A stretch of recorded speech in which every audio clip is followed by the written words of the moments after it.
আন্তঃরাজ্য আলু রপ্তানিতে বাধা প্রশাসনের, ক্ষোভে বৃষ্টিকে উপেক্ষা করে রাস্তায় আলু ফেলে বিক্ষোভে সামিল কৃষকরা। আলু রাস্তায় ফেলে বিক্ষোভ দেখাতে বাধা দিতে পুলিশের সাথেই লেগে যায় ধস্তাধস্তি। সেই মুহূর্তে ধূপগুড়ি থানার এএসআই মৃগেন রায় আহত হন। তাকে উদ্ধার করে হাসপাতালে নিয়ে যায় পুলিশ আধিকারিকরা। শনিবার দুপুরে ধূপগুড়ি রেগুলেটেড মার্কেটে জড়ো হয়ে মিছিল করে ধূপগুড়ি চৌপতি এলাকায় রাস্তায় আলু ফেলে বিক্ষোভ দেখায় কৃষকরা। অবরুদ্ধ হয়ে পড়ে এশিয়ান হাইওয়ের 48 নম্বর জাতীয় সড়ক। তবে অবরোধ আটকাতে ঘটনাস্থলে উপস্থিত ছিল ধূপগুড়ি মহকুমা পুলিশ আধিকারিক গেলসেন লেপচা সহ বিরাট পুলিশ বাহিনী। অবরোধ হটাতে পুলিশের সাথে কৃষকদের ধস্তাধস্তি হয়। প্রায় আধ ঘন্টা চলে এই অবরোধ। এরপর মহকুমা শাসক কথা বলবেন এই আশ্বাসে সেখান থেকে উঠে আসে কৃষকরা। এরপর ফের কৃষকরা ধূপগুড়ি মায়ের থানের সামনের মার্কেট মোড় এলাকায় রাস্তার উপর আলু ফেলে অবরোধ করে বিক্ষোভ শুরু করে। এখানেও পুলিশের সাথে শুরু হয় বচসা। বিক্ষোভকারী কৃষকদের দাবি, ভিন রাজ্যে যেতে দেওয়া হচ্ছে না আলু, রাজ্যের সীমান্তগুলিতে গাড়ি গাড়ি আলু আটকে দিচ্ছে পুলিশ। এর ফলে কৃষকদের থেকে আলু কিনছে না পাইকাররা, যার ফলে ন্যায্য মূল্য থেকে বঞ্চিত হচ্ছে কৃষকরা। বহুবার প্রশাসনকে জানিয়েও এর কোনো ব্যবস্থা গ্রহণ করা হয়নি। তাদের দাবি, অবিলম্বে আন্তঃরাজ্য আলু রপ্তানির অনুমতি দিতে হবে প্রশাসনকে। দ্রুত সমস্যার সমাধান না হলে তারা আরো বৃহত্তর আন্দোলনে নামবেন। এরপর মহকুমা শাসক কৃষকদের সাথে কথা বলবেন। এই আশ্বাসে অবরোধ তুলে নেয় কৃষকরা।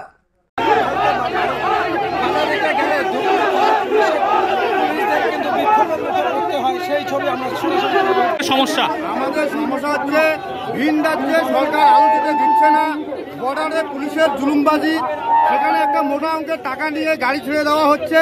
এটা কেন হচ্ছে? আজকে আমাদের পশ্চিমবাংলায় যত আলু আছে, চাষির কাছে যত আলু আছে, স্টোরে হিমঘরে যত আলু মজুদ আছে, সেই আলুটা যদি ভিন রাজ্যে না যায় তাহলে কৃষকরা কোনো আলুর মূল্য পাবে না। কারণ আলুটা যখন অতিরিক্ত হয়ে যাবে তখন আমরা কোনো দামে বেচতে পারবো না। যার কারণে আজকে চাষিদের এই আন্দোলন, এই অবস্থান বিক্ষোভ। মূলত কি দাবি আপনাদের? মূলত দাবি হচ্ছে ন্যায্য মূল্য দিতে হবে এবং ভিন রাজ্যে আলু যেতে দিতে হবে। সেখানে বর্ডারে পুলিশের কোনো জুলুমবাজি চলবে না, সরকারের কোনো জুলুমবাজি চলবে না। কতক্ষণ চলবে আমাদের মূল দাবি? কতক্ষণ চলবে এই অবরোধ? আমরা যদি প্রশাসন আমাদের কোনো ব্যবস্থা না নেয় তাহলে আমরা আগামী দিনে বৃহত্তর আন্দোলন করতে বাধ্য হব। আপনার নাম? আমার নাম মোহাম্মদ রাজীব হোসেন। মোহাম্মদ রাজীব হোসেন। আজকে চাষিদের কাছ থেকে আলু কিনতেছে না ব্যবসায়ীরা, যার জন্য আমাদের এই কর্মসূচি, এই অবরোধ। মানে কি কারণে আলু কিনছে না, মানে কি সমস্যা? বর্ডার বন্ধ করে দিছে, ব্যবসায়ী আলু কিনতেছে না। পাশের মধ্যে 50,000-60,000 টাকা লাগতেছে, এই জন্য ব্যবসা আলু কিনতেছে না। মানে কারা বর্ডার বন্ধ করলো? প্রশাসন, রাজ্য সরকার। মানে কি কারণে? আলুর দাম নিয়ে কি সমস্যা? এখন আলুর দাম বাড়ছে জন্য বর্ডার বন্ধ করে। যখন 3 টাকা গেছিল তখন সরকার কোথায় ছিল? তখন খরিদ করতে পারে নাই। তখন চাষিদেরকে 12 টাকা 13 টাকা যে আলু কিনতো, তার না বোঝা যায় যদি না সরকার কাছে আলু খরিদ করছে 12 টাকা। আজকে কি করলেন আপনারা? আমরা পদত্যাগ করলাম। কি দাবি আপনাদের? হ্যাঁ, আপনাদের কি দাবি? আমাদের দাবি অবিলম্বে বর্ডার খুলতে হবে, আমাদের কৃষকের কাছ থেকে আলু কিনতে হবে ব্যবসায়ীদের। আমাদের ন্যায্য মূল্য পাই না, সরকার আমাদের আলু খরিদ করবে, এটাই আমাদের দাবি। এখন দাম কি চলছে আলু? এখন আলু 1,70,000। কি নাম আপনার? ইসমাইল। আপনার কতগুলো আলু রয়েছে? কত আলু রয়েছে আপনার? আছে 3 গাড়ি। 3 গাড়ি। আপনি কৃষক? বাড়ি কোথায়? মাগুরমারি। আপনার নাম? Ismail Hossain. Ismail Hossain.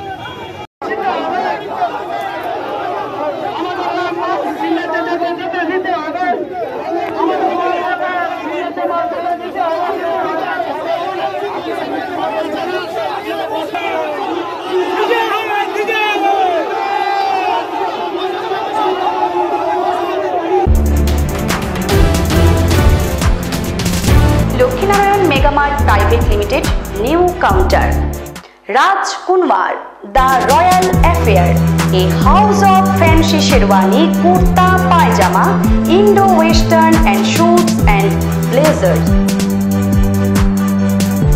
Our address, Bisho Singh Road, behind Pinto and Brothers, Coach Bihar.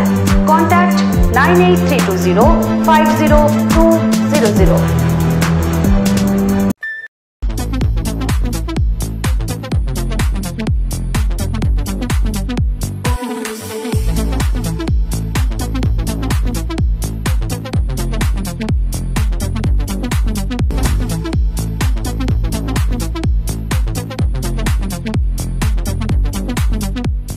Debnath Honda two হুইলারের বিশ্বস্ত প্রতিষ্ঠান।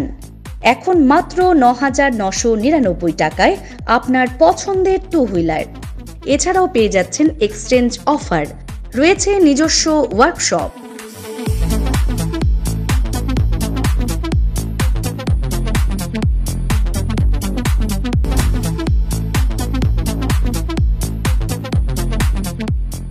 Debnath Honda, NN road, Coochbehar. বিশদে জানতে ফোন করুন 7029783256 অথবা 9800505897 এই নম্বরে।